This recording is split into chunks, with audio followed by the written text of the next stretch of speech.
Bă, să-i arăt și la ăla, uite-te alea, 3 turnuri, 4 de acolo. Astea mici, alea. Toate să dispară. Și dacă vreau, poate să meargă, bă, auzi? Uite aici, vezi pe ăsta care stau eu? Ăsta. Le vezi? Na, dacă ar dispărea ăsta și turnul ăsta mare din spate, ar putea veni cu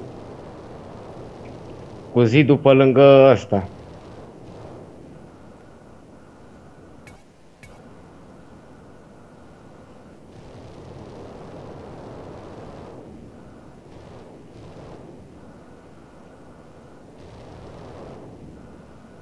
Mi se pare prea mare în puii mei.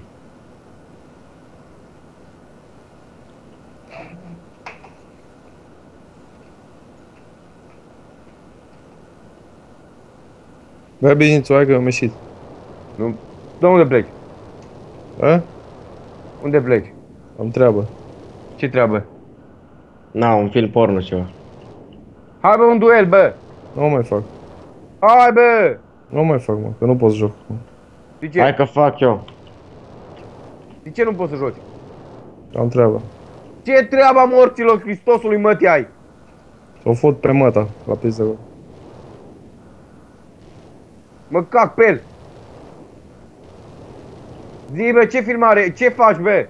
Am treabă, mă. Ce treabă în morții mătii seara la 2? Am eu treabă. Dacă nu zici ce treabă, hai te scuip în pizdă.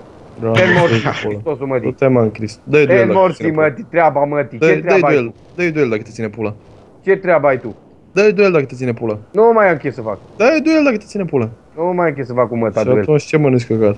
Nu te Uite, morți bă, mătii, după și ce mă chestia nervezi. asta de aici. Ai treabă, auzi, parcă ești om de afaceri, la mea. Ești cel mai mare câine din sat, ești prost. Că-ți ai măta în călduri, turbată.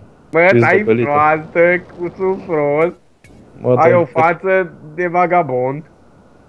ai cățaua ursenului. Pizdă în călduri. Te morții, mătii. Măta ai pizdă în călduri.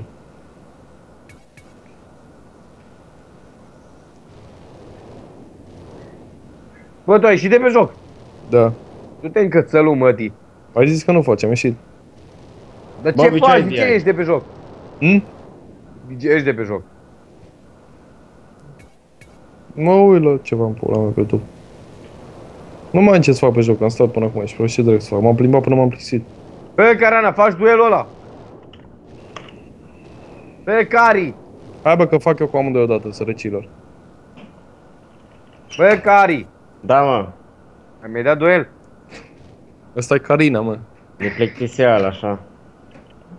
A, eu fără schimb de demân, bă, căcat pansat. Ai tras fix înainte să nici nu m-am spawnat. Hai mă, mănâncă căcat în continuare.